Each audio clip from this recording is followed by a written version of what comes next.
کردستان ناوی لسر وی ولاتی هاتیه ناس کرن که گلک جارم بدرجایی هم بیس جه خلک درورا وکریه. دناوان ده جی خودیو پیکری هل بزدوان جواهریه. هروها به پیشکتنو زحفبونا باجار و آواهیان مروف بهتر دبن. به همان آوائی جی هجمارا هاتیین جبو ولاتی پر دبن. لوی ولاتی که گجبونک ده آوابونه ده دبینه و وبونه مزن ده همو وارنده هیا. جکولانین فرح گندن نمونهی و ترمبیلین گرام بها. خونا کردان به هلدانا آلا ولات خو کردستانی لاسمان ولات خیال بو.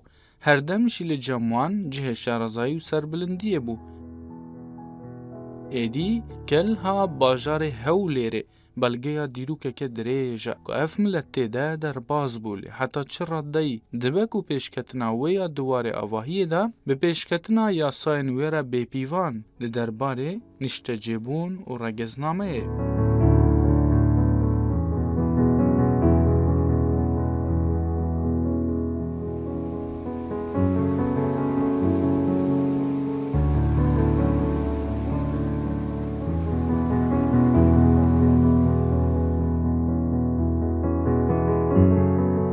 کار نشتجیبونه و رگزنامه روتین و بیزاری تیده هیا.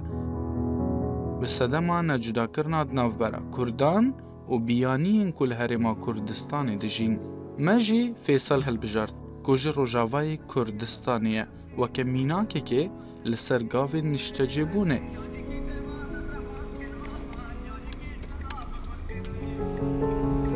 از فیصلم روژاوای کردستان اجباجار کوبانی من کار مقاولیت کم و بو 4 سال من از برم و از ناجی هاتم اهل سبا اقامه و از اقامه خواه نبکم تزا بکم جمع مطلوبه کام هر ساله جاره که یا 6 ماه جاره که دوی کام اقامه خواه نبکن و ناجی از لحیوه محامی ما دوی که هم بطریقی محامی را چکره کنم محامی بیجی اقامه جمع در ناکبه لیدما کومه بری کامیره خود داد از گه که هنک جی کسین که جبر روتینا یاسای هرما کردستانی دیشن لما جویان.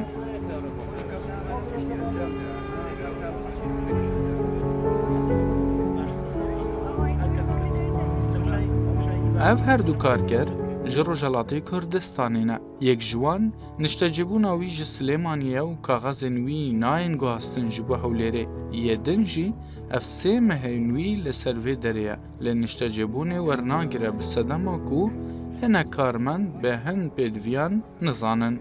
دما کو برهمین را فیلم ما جوان نزیک بو کارمن ده بشه راگاهندنه لدزگاه نشتجبونه ها جمع و هول دا دیکشه وان دا بگه هجبو چاره سری که و نمره تلفون خواه بدوان لگلو چند کسیندن هنه جهمان کشین و هادشن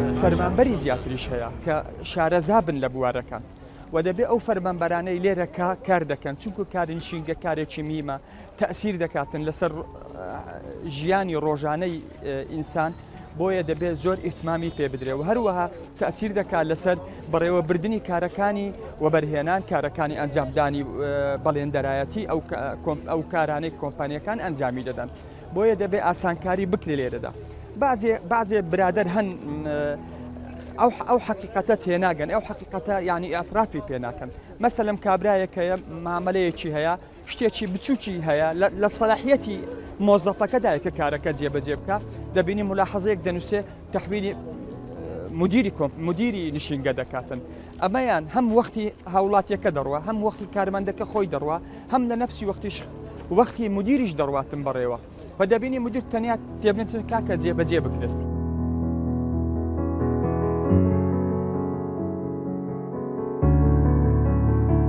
هەلبەت نەجودابوونی دناوبەرە کەسین کورد و کەسین بیانیدا ددایینا مهلەت ئاکنجیبوونێ یان ڕێگەزنامەیەدا کەسەرێکی دەدلێ کوردێن بەشێندندا دروست دکە.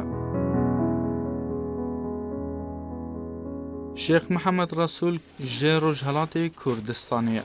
ئەف 35 ساڵن ji dema şahê Îranê ve hatiye herêma Kurdistanê. Ew pêşmergeyekê kevnar e. Lê gel Abdurrahman Qasimlu Xebat ji gelê Kurd re kiriye. Wenên wî jî li mala xwe danîne. لێ ئەو ژی وەکەکو تەنێژی ساڵێکی ڤاهاتیە و دخوازە مۆلەتا کنجیبوونێ وەربگرە چکو ت جودابووناوی ji yên biyanî û nû nehatiye zanîn. Zarok û neviyên wî hene û bê regezna me ne ku ew ji dema şah ve ji Îranê derketiye û melayên wî welatî jî ew red kirin. Penayendê hikûmetî herêmim, penayendê wênim. Bi 30 salê min hatûm li penayendem ji lê li Kurdistanê danîştûm. داوای حەقی خۆم دەکەم حەقی حیسابی خۆم دەکەم لۆکو کوردێکی ئەمیش حەقم بەشم هەیە و حەقی خۆمەکەم داوای جنسیە و ئەوەی عێراقی دەکەم گوێ لێە هەتا وێستێ جنسیەی عێراقیم نییە گوێ لێە هیچ شتێکمان نییە ئێمە وەکو ئەوەی حیسابمان بۆ لەکەن قەدیم ئەوەی دەڵێن قەدیم دەیانگوت سووریەکان هیچ هەویە و شتێکیان نییە گوێ لێ بەڵام ئەمەش وەکو سوولەکان 30 ساڵێ ئەمە لێرە دانیشتوین هیچ حیسابێ هیچ کەس دەرکەمان لێ ناکاتەوە بەڕوبەڕووی ئەوەی کە بڵێت تۆ هەویەت هەیە هەویە عێراقیت هەیە تۆ عێراقی یان ئێرانی هیچ کەس دەرکەمان لێ ناکاتەوە بۆ سوورێکە چ ئیشێکە چ کارێکە من بەو تەسنیفە چاو لە ئێمە دەکەن گوێ لێە بۆ هیچ حیسابێکمان بۆ ناکەن.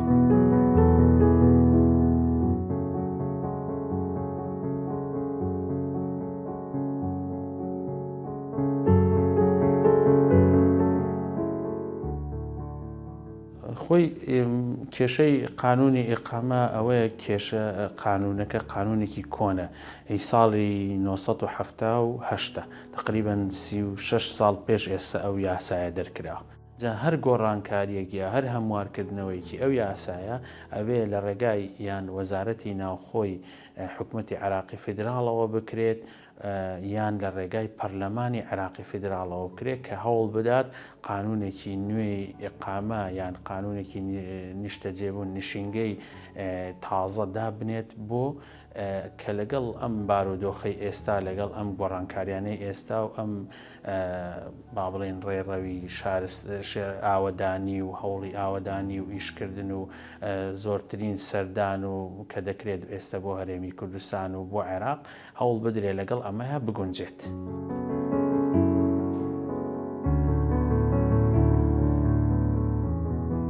Osman bi diya xwe re hatî Kurdistanê temene wî 5 sal bûn ti regeznamayê jî hel nagire tenê niştecîbûna siyasî wergirtiye. من وەک خۆم خێزانەکەم عێراقیە منداڵەکانیشم جنسیم لەسەر نفوسم لەسەر خێزانەکەم بۆ دەرێناون من وەکو قولعالی خۆم مشکلەی خۆم هەیە ینی وەکو خۆم ناتوانم نفوسی بۆ خۆم دەرکەم ینی هەتا ئێستا مراجعەی نفوسیشم کردووە دایرەی نفوسیش بەڵام جوابەکەی من هەر ئەوەیە بتوان هەرچەند خۆمان دووکەی یعنی لە ئاخریدا لە نهایەتیدا یعنی ناکرێت.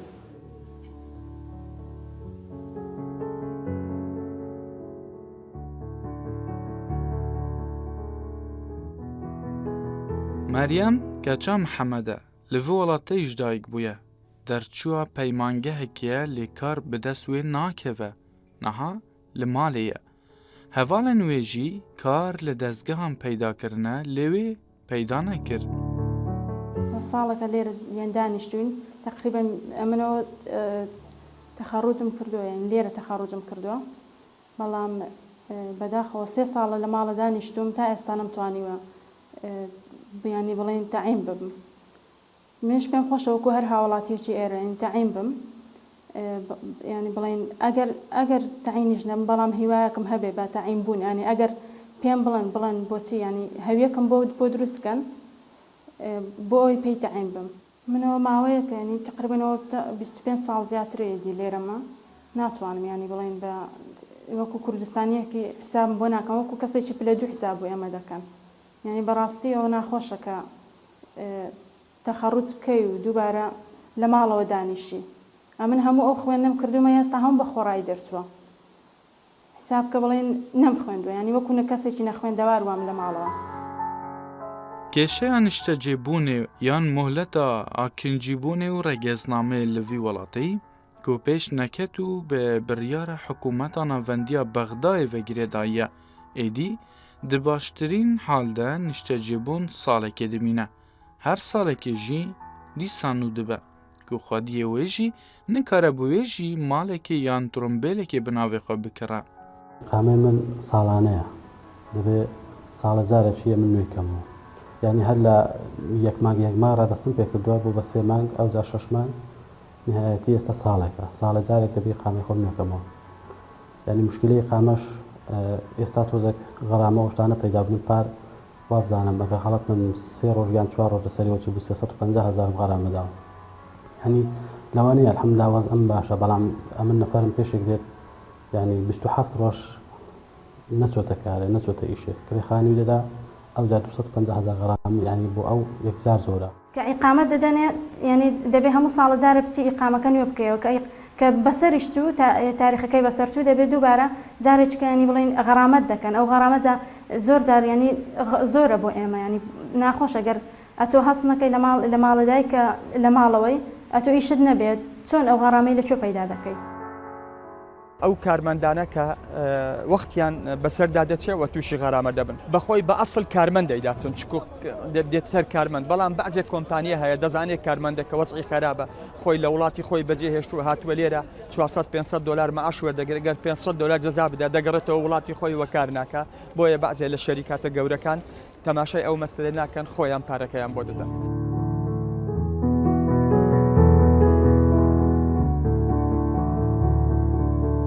کەسێک بێوێ بە بەردەوام بۆ ماوەیەکی درێژخایەن واتە ساڵێک یا 6 مانگ لە هەرێمی کوردستان نیشتە جێبێت ئەوە یاسایتری هەیە و ڕێنماییتری هەیە بۆیە ئێمە ئەمانەوە کەسە بێ موافقاتی ئەمنی هەبێت ئێمە لە شورتەی ئەنتەرپۆل و دەستگا ئەمنیەکان کەسێکی مەطلوب نەبێت ئەو حەقێکی تەبیعی خۆمانە و ئەو کەسە لەباری لە ڕووی تەندروستیەوە نووسایی بۆ دەکەین بۆ مختبەر مرکزی لەوێ دوایەوەی کە دڵنیا بووین لەوەی کە لە ڕووی تەندروستیەوە کەسێکی سالمە بۆیە ئەم کۆمەڵە ئیجراعاتی کە پێویستی پێیەتی پێویستیشە دەتوانم بڵێم چەند ڕۆژێک دەخایەنێ ئەمەش حەقێکی تەبیعی خۆمانە چونکە ئێمە ناتوانین کەسێک لە هەرێمی کوردستان یا لە پایتەختی هەرێمی کوردستان نیشتەجێ بکەین کە دڵنیا نەبین لەوەی کە چ لە بواری ئەمنی چ لە بواری سەحی چ لەو شوێنەی کە کاری لێکات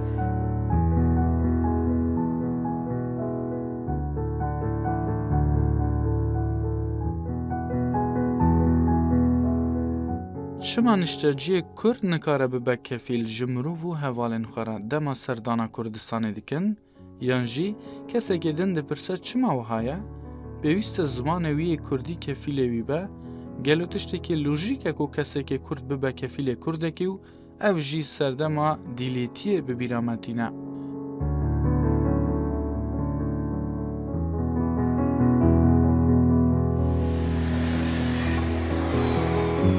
أو كردن وطن كردستان لازم حق قيمات بعرض ده هذا.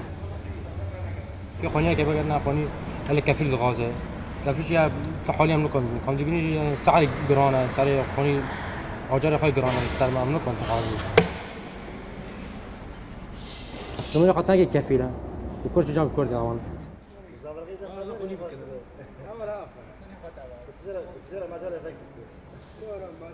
من ها كرد بكرد كفيل جراجة.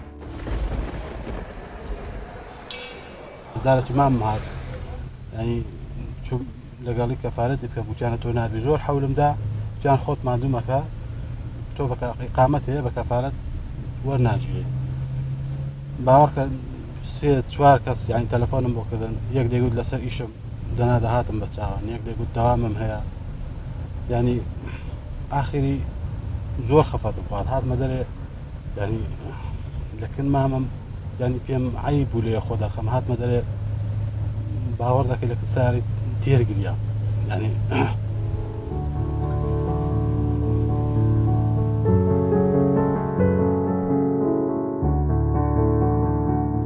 تەوی ئاخفتنا بەرپرسیاران لەسەر هێستانکارینا کنجیبوونی ji Kurdan re lê ev yek bawêkî rast di riyalê de bicih nebûye.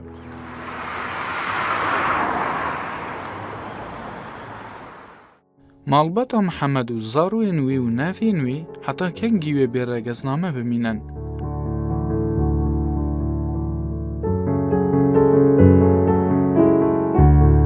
Heta kengî wê باف li dukana xwe ya tarî li benda ronahiyekê be ku wî ji vê tariyê derxîne. Yan jî heta kengî wê bê regezname bimîne û rewşa wî bi fayla siyasî ve girêdayî be.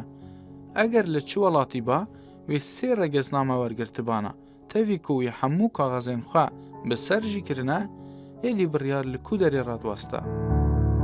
ئەوی لە یاسای جنسیەکە دەڵێتی دەڵێ دەبێ بە شێوەیەکی یاسایی داخلی خاکی عێراق بوو بێت ئەوە یەکێک لە شەرتەکانیەتی ئەو کەسەی کە داخلی با بڵێن دێتە ناو عێراقەوە ناو هەرێمی کوردستانەوە ئەبێ ماوەی 10 ساڵ بە شێوەیەکی بەردەوام لە ناو عێراقا بێ بە شێوەیەکی یاساییش داخل بوو بێت لە کۆتایی شا مەسەرەن بڕیارەکە دەگەڕێتەوە بۆ وەزیری ناوخۆ وەزیر بڕیار دەدا کە ئایا ئەو کەسە لایەقی ئەوەیە شایستەی ئەوەیە کە جنسی پێ بدرێت یان جنسی پێ نەدرێت. مراجعەی جنسیەشم کرد بەس یەکەم شت ئەگەر ینی شەرتی ئەوەیە دەڵێ لە ڕێگایەکی مەشروعەوە هات بێتە هەرێمی کوردستان. منیش ئەو کاتێ ئەگەر هاتم تەمەنم 5 ساڵ بووە ینی تەمەنی 5 ساڵ ئەو کاتی هیچم هەبووە بۆ خۆم هەتا نفوسی ئێرانیشم نییە ئەو کاتی باوکم ینی بۆی ئەوە نەکردبووم نە ئەویشم هەیە و ئەگەر هاتوشم لە ڕێگای مەشروع ینی ئەو کاتی نە پاسپۆرت هەبووە نە شتێک هەبووە بتوانین ینی پێی بێ داخلی ئەو عێراقی ببی. یعنی من هیچم نییە بڵێم وڵای ئەوە پاسپۆرتم هەیە بە پاسپۆرت داخل بووم ئەو کاتی نەکەرە من هەر لە کوردستانە هیچ کەسێک ینی پێم وانێ پاسپۆرتی هەبوو بێت. بەڕاستی لە هەر وڵاتێکی کە بم یعنی من تا ئێستا 3 جار بۆ 4 جارە من نفوسم وەردەگرت مثلەن لە وڵاتی ئەوروپایی یان لە وڵاتی شوێنێکی کە یعنی بە 8 ساڵ نهایەتی 12 ساڵ یعنی ئەگەر وڵاتێک زۆر ئەوەی هەبێت تا 12 ساڵ نهایەتێتی دەتوانین جنسی وەربگرین. ئەمنەوە تقریبا 36 ساڵە یعنی لە 79 حساب تا ئێستا 36 ساڵە. بۆ هیچ حیسابێکمان بۆ ناکەن بۆ هەمیش وەکو تۆ وەکو کوردستان حەقمان هەیە داوای حەق خۆم بکەم. خەڵک بە 7 ساڵان بە 6 ساڵان هەوێ بۆ عێراقی هەر وڵاتێکی بێ بۆی دەکەن بەڵام ئێمە 40 ساڵێ من لێرەم ئەمن هیچ حیسابێکمان بۆ ناکەن. حتا کەنگوێ ئەv هەرێم بمینە بڤی ئەوەی bi Kurdên beşindinre wê tevgerê bike ku ew bîhanîne. Heta kengî ev kes wê piştgokirî bimînin, kesek li doza wan nagere û nanêre jî, heta kengî wê bê regezname û welat û bê hatnerî jî bimînin. Bême deڵێن bêganî bêganî key bêganîm 32 sal min bêganim heta kencê 30 ساڵێ من bêganîm من لەو بەینەیدا من چ بکەم نێرانی نێراقین. ئێستا مەسبێنێ شو بکەم ناتوانم ینی منداڵەکان شمەر چارەنووسی خۆ منیان هەیە هەرە ینی بڵێن خۆم چۆن جنسیەم نییە ئەوانیش وەکو ئێمە دەبێت لە ماڵەوە دانیشن. ئەم بۆ خۆم وەکو سجنێکی ینی بە تەواوی گەورەیە تۆزێک بۆ من. محەممەد ئۆسمان و مەریەم ji ber mayînewan ku bê çareserin êdî bêzar bûn wekwan jî gelek li Herêma Kurdistanê li benda biryareke xurt din ji bilindtirîn desalat bi merema çareserkirina vanarîşeyan. Heta wê demê jî wê Osman li ser sînor ne Iraqî ne Îranî ne Kurdekî Rojhilat neyî başûr û wê bêwelat û bê regezname bimîne.